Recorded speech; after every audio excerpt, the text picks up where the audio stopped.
Good evening, welcome to Daily Record Hotline Live. Don't worry, it was just we had some technical gremlins there, which is why we were on late. It wasn't like we were sitting watching the Ryder Cup or anything, was it, Mick? No, not at all, no. Four left. Getting dragged off the couch here. Right, I mean, obviously, Mick, I think you were at Celtic yesterday, weren't you? I was, yes. 0-0 draw at home at Hibs. Celtic dropped a couple of points. Massive weekend for Hearts. We'll come on to that. And for Derek McInnes. But obviously, did you catch the action at Livingston earlier on this afternoon? I did, yeah. I watched that as well. Just getting ready for the Ryder Cup to kick off. I watched that as well. Big win for Rangers. Another strange game. I don't think it'll lighten any of the pressure on Russell Martin, unfortunately for him. I think it was a game they were in total control over. Should have been coasting to 3 points and then had an absolute wobble for about half an hour. And we're looking as though we're going to lose the game, and then they get a result. So a good result, but I think there's still concerns about the performance and mentality. But they got a win, and that they're kind of at the stage. But now they need to just keep getting wins. They can't really criticise them when they win, especially at Livingston away. It's a tough old place, but I don't think the punters will be too appeased. I don't know what you think, but I can't see them just thinking, okay, we're always rosy in the garden again. Mick, I've just sat and watched a game for the first time in my life where an away team gets a winner in injury time, and the first thing the sports do is chant for the manager's head. Aye, I mean that's what happened. But no sooner had Max Aarons hit the back of the net than they were chanting for Russell Martin to go to somewhere. That's not a sustainable situation, is it? Really? I mean, the manager's so far gone that even last minute winners aren't being celebrated for him. You can't even enjoy a last minute winner. So to me, that looks untenable. But I don't know. I mean, the Rangers owners seem to be behind them, so they might have to go on with it. I mean, when you look at the fixtures, next 6 games until the League Cup semi-final. Do they win all 6, and that gives them a breathing space, or are they going to just rumble on to the next bad one and it comes out again? I don't know. It just seems to be that it's almost too far gone, doesn't it? Well, we're about to be joined live from Livingston by Andy Newport from Record Sport, who was at the game today. But I think, Andy, we're just talking about the situation with Russell Martin. The fact that he remains in a job, the fact that Rangers fans are celebrating a last-minute winner by singing for his head, it's kind of got. Have we not reached a point here where if a decision hasn't been taken to remove him from the position at this point, then it's probably not going to happen? Because how much worse can it get? No, I think it looks likely that he's going to get at least until the international break. I would think just with the way the fixtures are falling. They've got to go to Graz on Thursday night. They get Falkirk to go to on Sunday. There's not really time for the new board to get anybody else in and give them any sort of time to work with their squad. So I would expect that whatever happens on Thursday night in Graz, whatever happens in Falkirk, he's going to be in charge until at least the final whistle in that game in Falkirk. I think the international break seems like one of these natural points where you can draw breath and assess how things have gone. If he can get himself another couple of victories before that point, then so much the better for him. But if things are continuing to sort of stagger on as they have been, and today, I don't know what you guys have been discussing, but I thought for 45 minutes it was his side's best performance, certainly domestically, since he's been in charge. But yet again, this is a team that are so flaky, so lacking in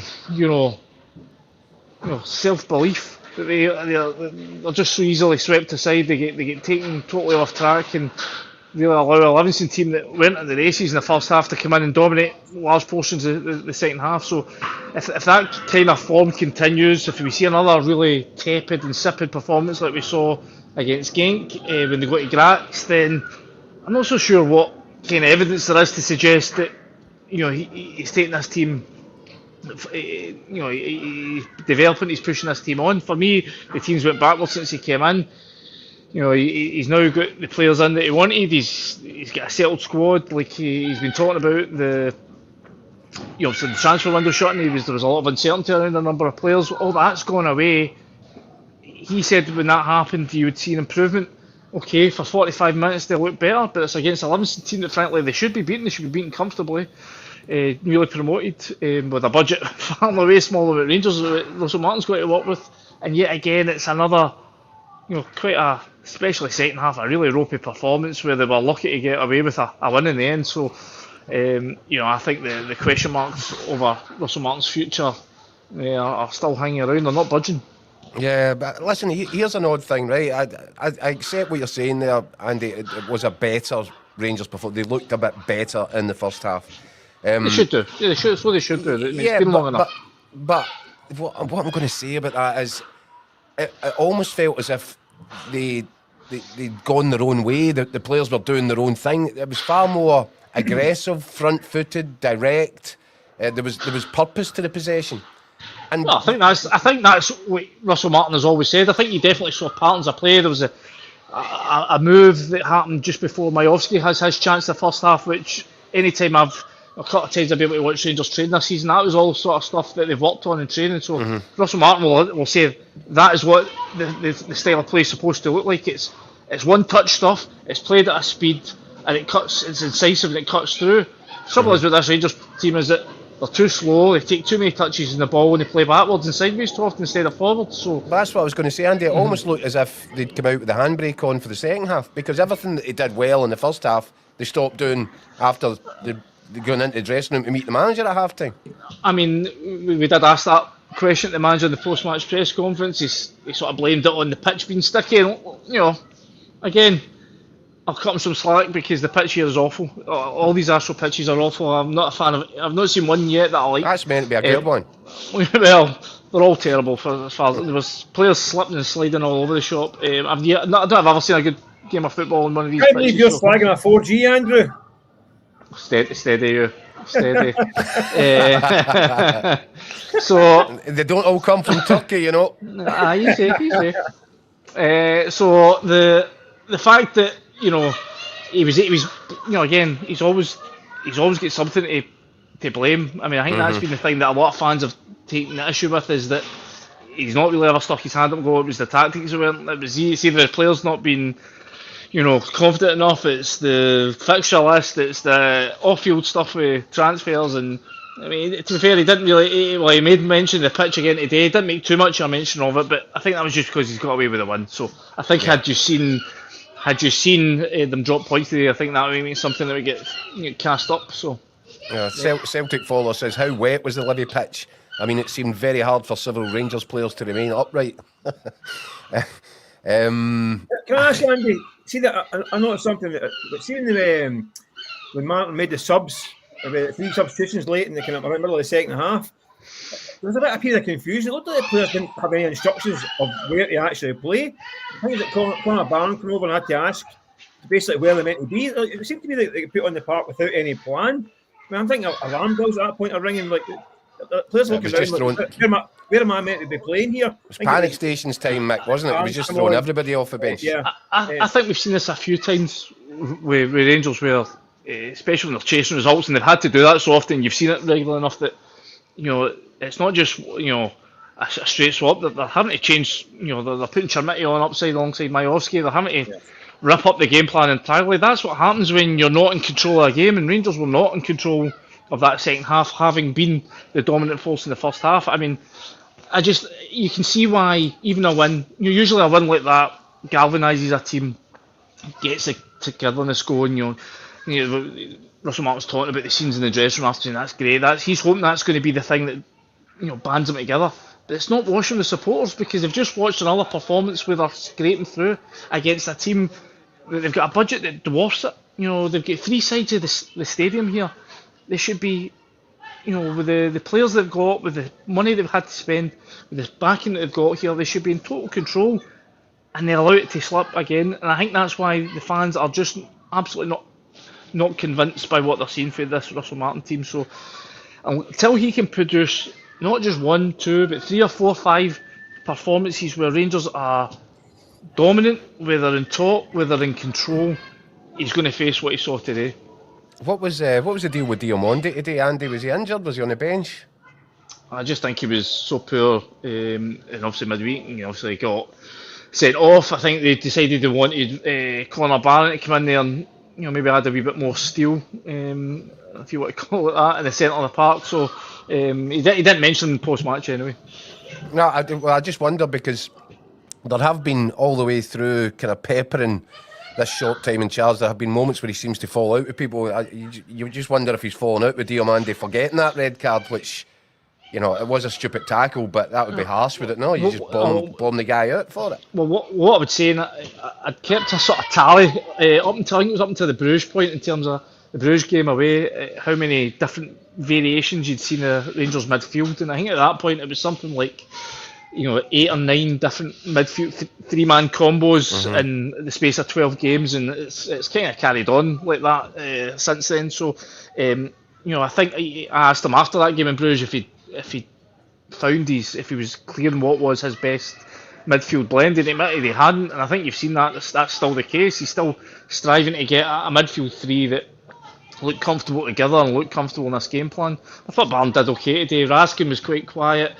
Asgard, I think they're still struggling to find out how to get the best out of him, and he's a big physical specimen. He is, Andy. I'm not sure. Yeah, he is. He arrived as being this guy with a reputation for being, a playmaker, somebody who could, would take shots from the edge of the box. But I just don't think we've seen anything like that. There's a chance in the first half just down there. I thought he was going to pull the trigger, and it takes one touch too many. And again, it's maybe something to do with the surface and being unfamiliar with it. But yeah, I think the fans expected to see an awful lot more. I mean, it looks like he's got all the attributes. He's big, he's strong, 6'4". He's strong on the ball. But for me, too much he just gets tangled up in these kind of arm wrestles with opposition players, try to just hold them off instead of just moving the ball on quicker. So yeah, again, I think he's somebody that needs to be a solution in terms of how to get the best out of him. I think they're still searching for that.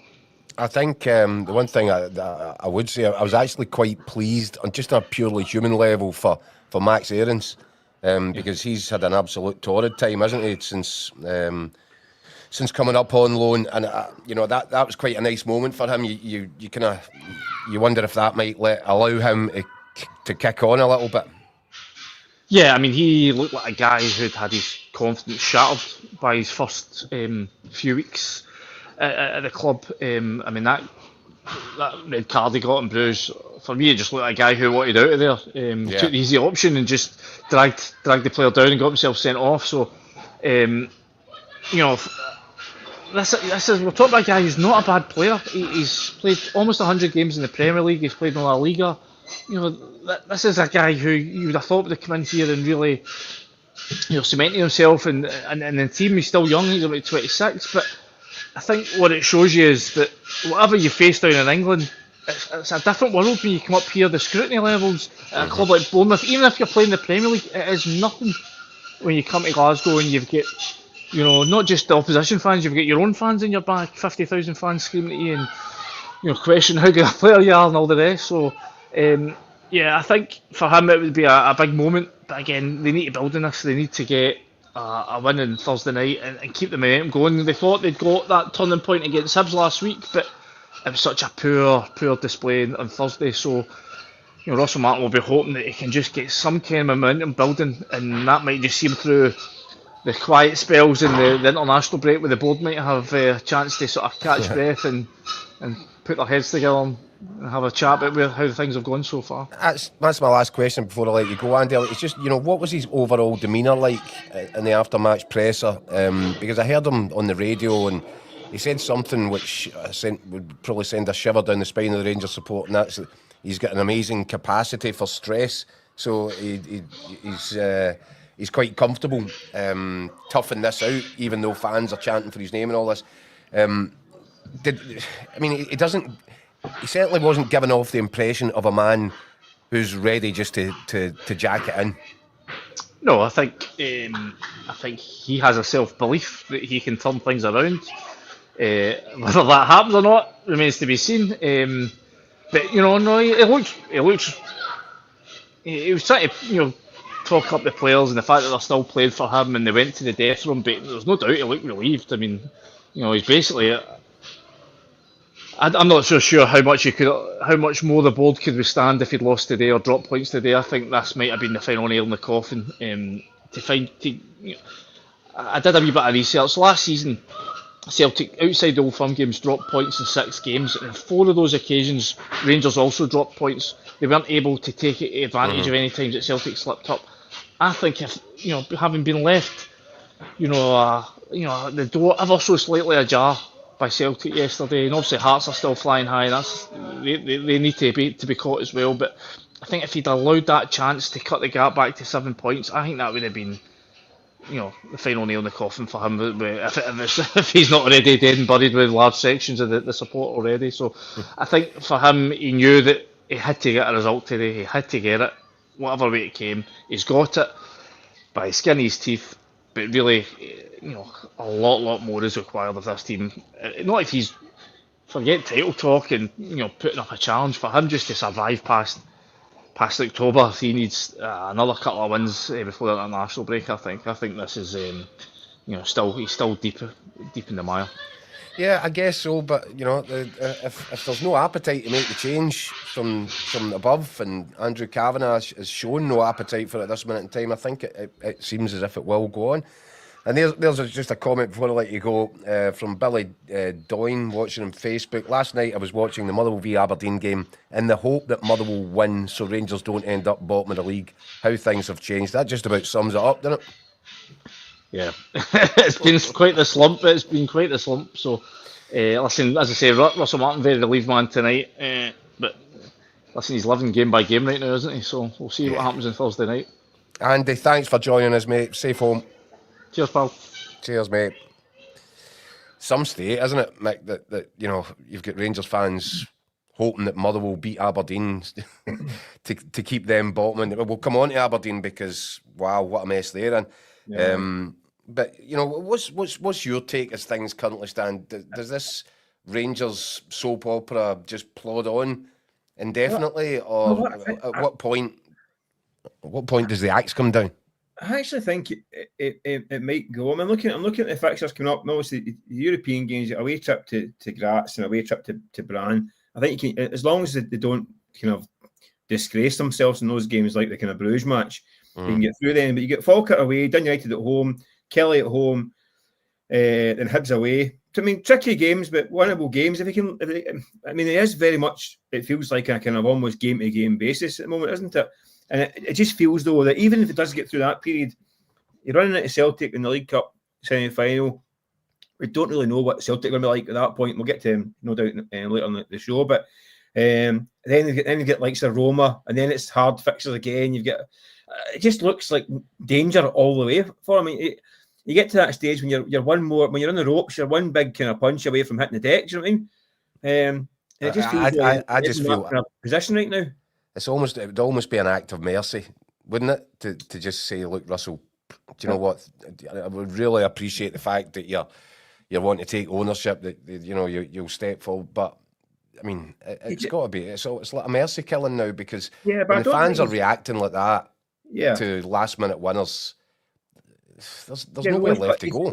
Listen, he's got to start somewhere, but I also think he's the easiest man to blame in the building because he's the manager.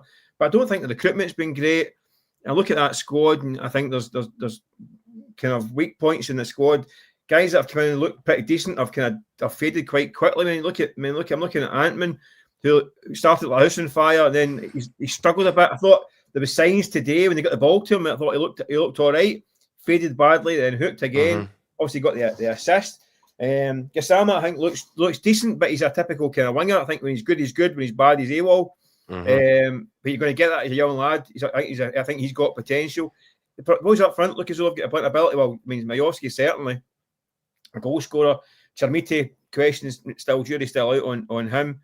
Defensively, I think they look a bit ropey. I think there's been some real problems in recruitment, and that's not going to change with a manager, really. I mean, you may get a manager who might get back to basics and try and really streamline it and try and eke out everything in the short term with massive pragmatism, which might be what's required. But they won't go down that road, Mick, for as long as Kevin Thelwell is charged with making these decisions. Because he's stated his policy. His policy is he wants big thinking, strong philosophies. Well, there's that word. They want a philosophy. They want a style. PowerPoint presentations. That's so. they can't go. I mean, somebody mentioned Sean Dyche as a potential. You don't go from this being the grand plan to Dyche ball in one move. That doesn't happen. Yeah, so but if Thelwell stays, it'll be more of the same. But somebody like Sean Dyche, I mean, is Sean Dyche pragmatic because the jobs he's had made him pragmatic, or did they get those jobs because he is pragmatic? I mean, would they be different with a different set of tools? I don't know. I mean, Scottish football is unique. Like you have to play against 10 men behind the ball 90% of the time in Scotland and break teams down. And then when you go into Europe, you have to be the one 90% behind the ball. You know, it's a weird it's a really difficult balancing act to manage Rangers and Celtic. And a lot of managers have really struggled with the kind of breaking teams down thing. Yeah. And by the way, we're seeing it a bit this season with Celtic. Seen it in the past with Celtic as well. Previously, Rangers have seen it under various managers with that kind of struggling to get teams broken down, and then having to go and change their style completely for other games. So it's a difficult balancing act. I don't know, but something like, I mean, you can't really say we want this kind of model, this kind of manager, this kind of philosophy, and then chuck it all out, and then say, oh, you know what, we're going to go and we want the kind of the ultimate kind of pragmatist. We want a Sam Allardyce or a Sean Dyche or the kind of the old Craigie Brown style and all that stuff. I don't know. At the moment, look as though they're going to dig their heels in and stick with the man they've picked. So I think so. I don't know. Maybe that's what it's looking like. Maybe they'll need to go on with it, except this is what it's going to be. And I don't think the protests and giving the guy absolute stick every minute of the day is going to help eventually. Well, you mentioned Celtic, and teams with a difficulty of breaking the opposition down. 0-0 at Celtic Park yesterday, Mike. But it seems to me that Celtic actually played okay. This wasn't one of the poorer performances. It didn't have that much trouble breaking habits. They did. I mean, it wasn't. I wouldn't say it was like creating glaring chances minute by minute. But actually played. I thought Celtic played pretty well first half. I thought it was as kind of as slick as I've seen them in some weeks. And that was Maida on the right. Yeah, I thought he looked fine tonight. I don't think I don't think there was any kind of issue with him being there. I thought he was half decent. I don't think he was. I mean, completely electric, but he was half decent in danger. Tanecki was getting to the byline. Celtic should have been ahead. I mean, they missed a couple of, right good chances in the first half. I mean, Iniacho was missed one. It was, I don't know how he managed to miss it. I mean, blasted off the bar from about 8 yards. It just did stick in the back of the net. Terrible miss. And then the second half, and the problem that Celtic have got is this: it's the sins of the summer is going to haunt them for a while because they don't really have that much to change things. I mean, Iniacho was playing pretty well. He one of those days it wasn't coming off for him. He had 2 or 3 chances that didn't come off for him. He had a goal ruled out for offside. And the problem was he's not fit enough to play 90 minutes yet. And after an hour, he was blown. And punters were kind of angry when he got taken off because he was a main threat and he was the focal point. He was doing pretty well. But the guy's not quite fit yet. Again, we keep repeating it. The fact that your main striker up front isn't ready to play 90 minutes in October is a failure of the summer window. It's just coming back to bite on the backside and it'll continue to do so. But they don't have the options in the bench to mix things up like they used to have. You think back 2 years ago, you had an Abada, a Jota, a Maida, all these guys in the bench, a Giacomakis, and all these guys in the bench. Even go back as far as even recent times, who just scored for Genk. Not really got that in the bench. Not another recognised striker on the bench. To bring on Johnny Kenny. Johnny Kenny. I mean, for me, no harm to Johnny Kenny. He's a young lad. He's not that level really. He needs a season on loan someplace, doesn't he? Well, he's had a couple of seasons at Shamrock Rovers. I think he would do a good job at a lot of teams in the Scottish Premiership.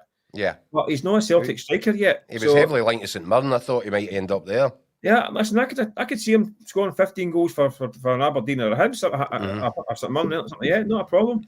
I think it's just not quite the standard for Celtic.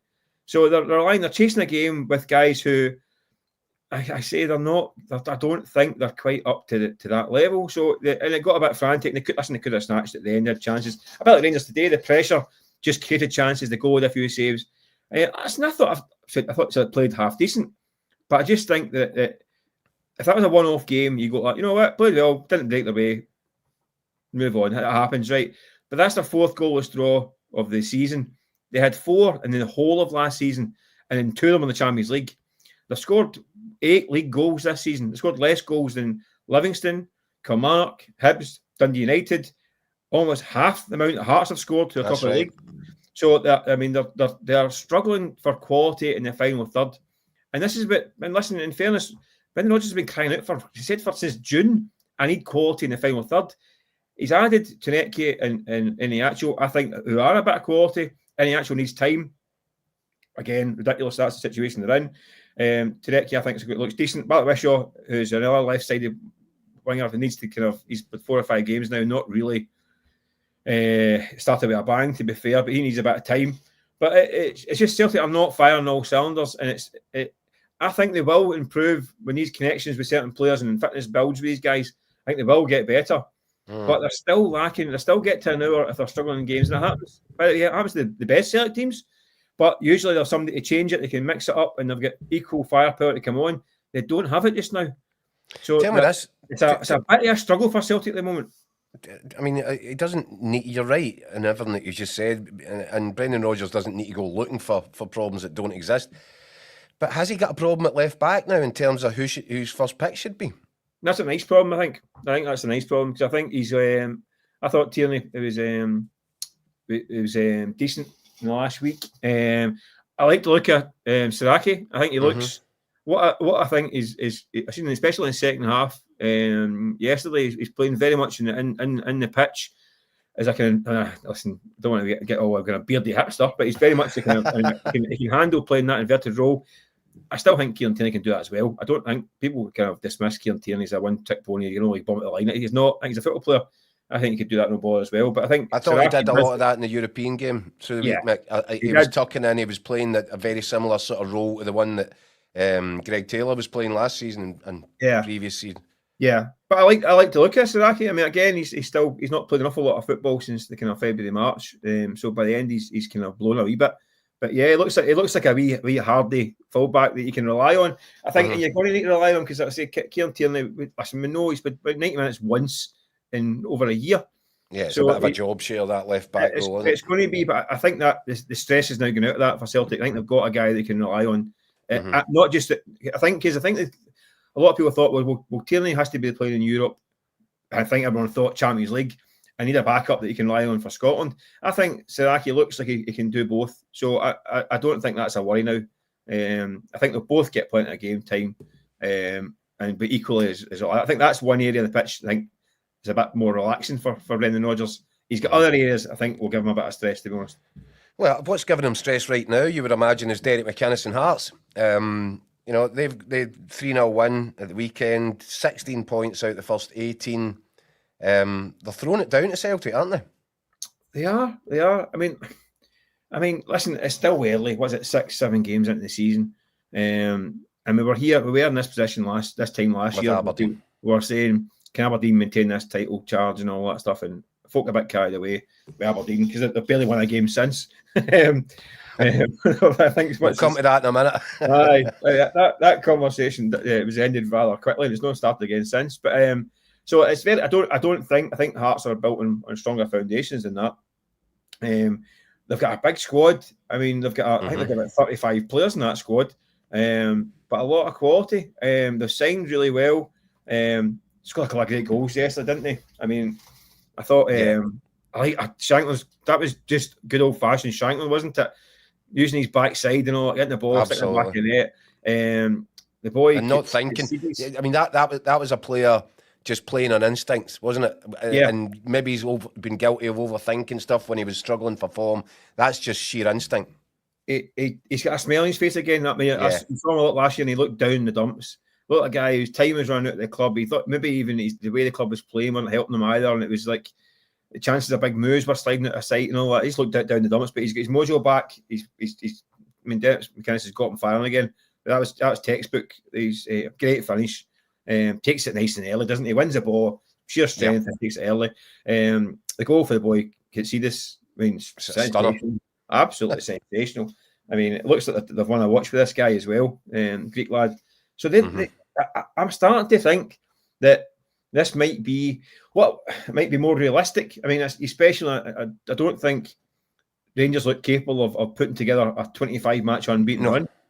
I don't think Celtic are either. So I mean, if I'm Derek McInnes, I know the way he likes to do it. He likes to bite off chunks of a season and take it kind of like put it in blocks. Yeah, and I think this season, I think McInnes will be thinking, if I get 70 points this season, we'll comfortably third. That'll be a good season, right? And that will be a good season. To get 70 plus points for any team outside something is a good season, right? Mm-hmm. He's done it with Aberdeen before. I think he might be thinking now, if I can get to 80, 82, 84 points, that could be a league winning season, by the way, this year.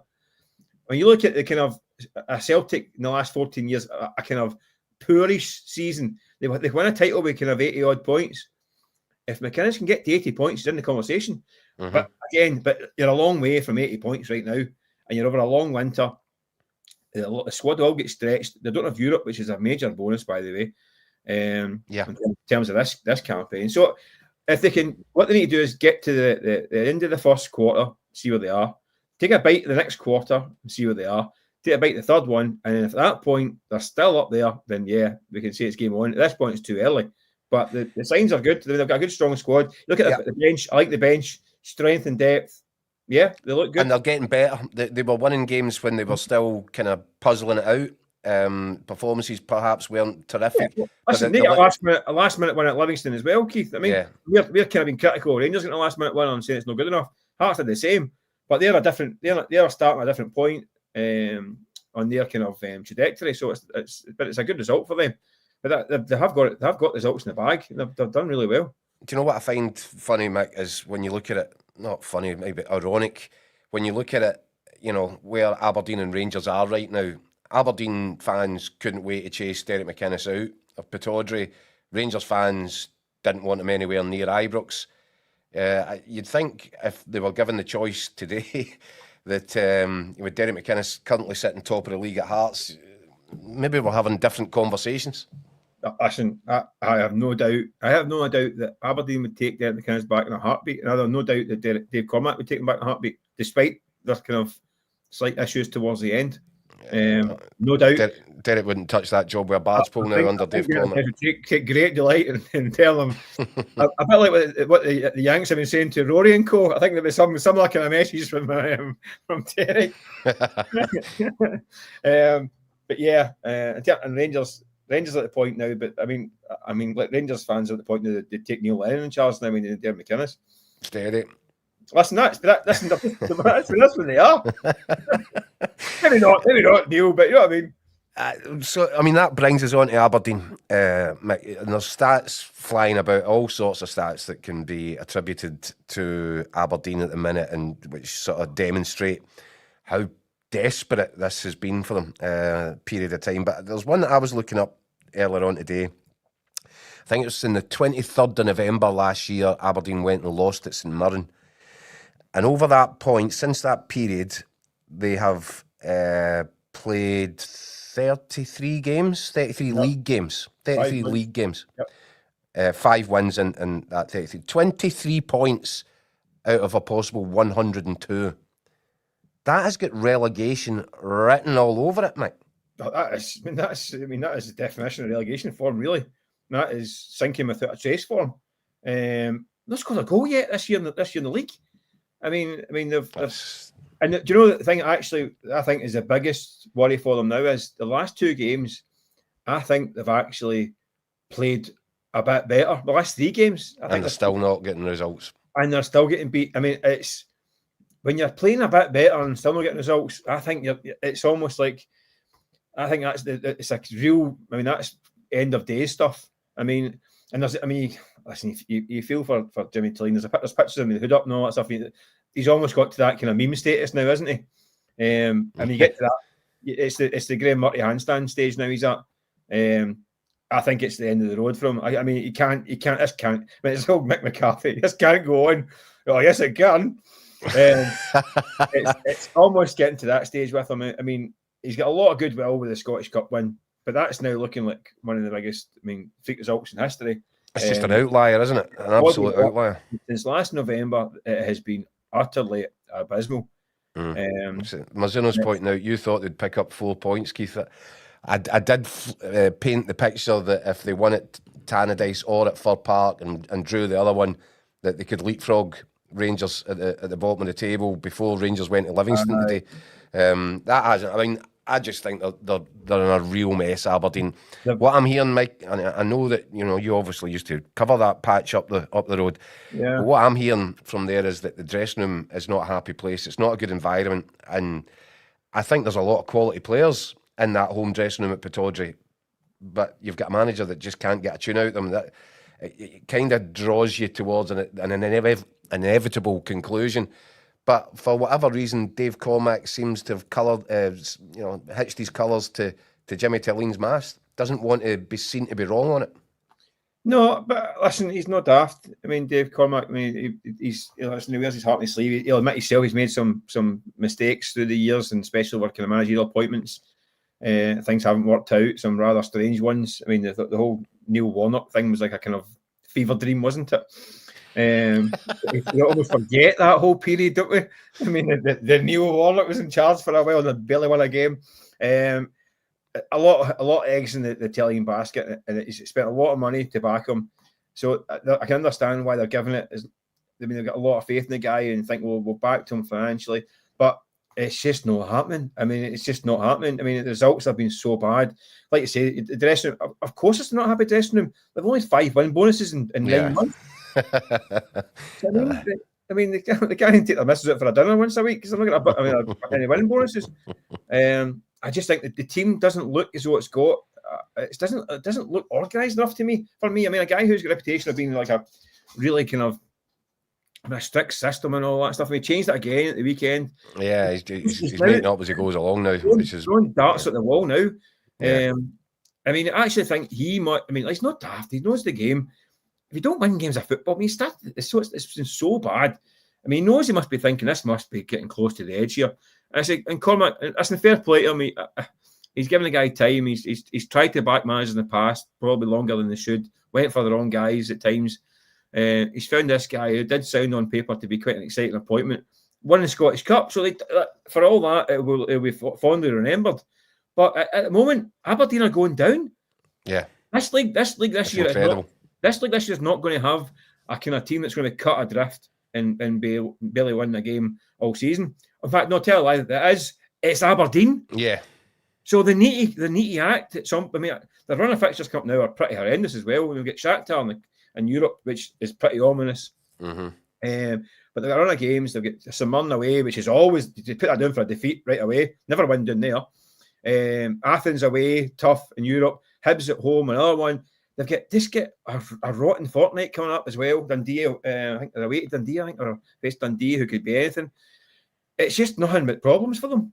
I don't see it getting any better. I mean, a bit like Russell Martin at Rangers. I just see nothing but trouble. No, William Lang says maybe Aberdeen managers should take a leaf out of Russell Martin's book, take them for a dip in the North Sea. What woman's cold, but the North Sea, dear. Mike, so, I mean, in terms of the other results this weekend, St Mirren just keep on being St Mirren, don't they? It's astonishing. We shouldn't be surprised by it, though. 1-0 win at home to Dundee. What leaves St Mirren? Slight surprise in the United trip. That was a strange one. Yeah, but, I mean, St Mirren now in 3rd place, Motherwell in 4th. It's quite incredible. And Motherwell look really good for it as well. It's good. I'm pleased for them all to get. I mean, I think there's a close game, obviously, and scored the late goals, and the goalie shut one in, so it was a wee bit frustrating in the end. But it's nice to see them get the reward because they've had such a positive start to the season. They've played such very kind of aggressive, entertaining football. So it's been good to see them get a bit of a reward and get some points and get a win on the board as well because a lot of draws to start with. So I think they've been going great guns. So I mean it's and listen, fair play to them. St Mirren, I just St Mirren the life of everyone, aren't they? They're doing really well. Amazing start seen this morning. 12 teams in top flight, 10 of them haven't won 2 games this season yet. I've won 2 games or less. So two is the most of any team's won outside the top 2.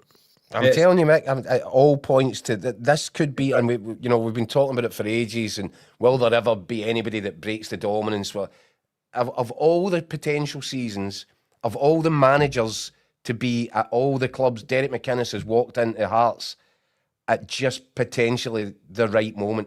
I really get that feeling with Tony Bloom going in the door and putting in the analytics and putting in the cash. It just feels like a massive opportunity. It does, but Celtic will get their act together And if there's any hint of danger going into January, they're already under serious pressure to tool up. Don't talk about the January transfer window, Mick. So, aye, but that's the thing. Celtic, if they're any threat in January, which listen, doesn't matter now what threat, because if they don't go and spend big money in January, there's going to be pitchforks outside Parkhead again. So I suspect that there's some serious soul searching and thinking going on inside Celtic to get ready for January. So it's going to be, that's why it's a big ask. It's a big ask.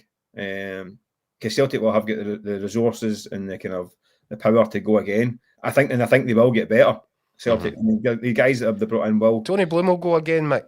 If Hearts are in a position up at the top end, if they're really engaged in a battle by the time the January window comes around, do not think for a second that Tony Bloom won't dig deep. I'm certain he will. Yeah, this is true. But they're not.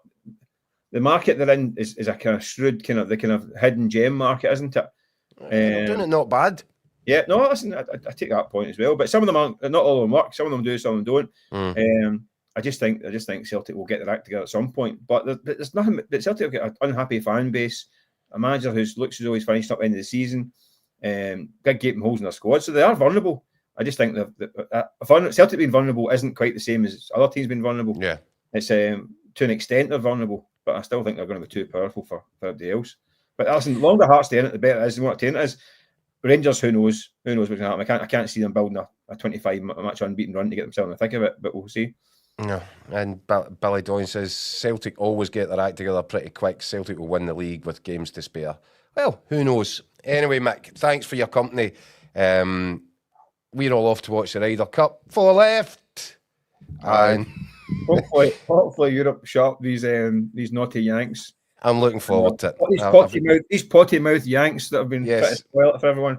A pleasing evening awaits. So, right, thanks everybody for watching. Thanks very much for all your comments. Mick, thanks for your company. Andy Newport, thanks for coming on from Livingston earlier. And you know what? We'll be back again 6 o'clock tomorrow to do it all over. Cheers, everybody.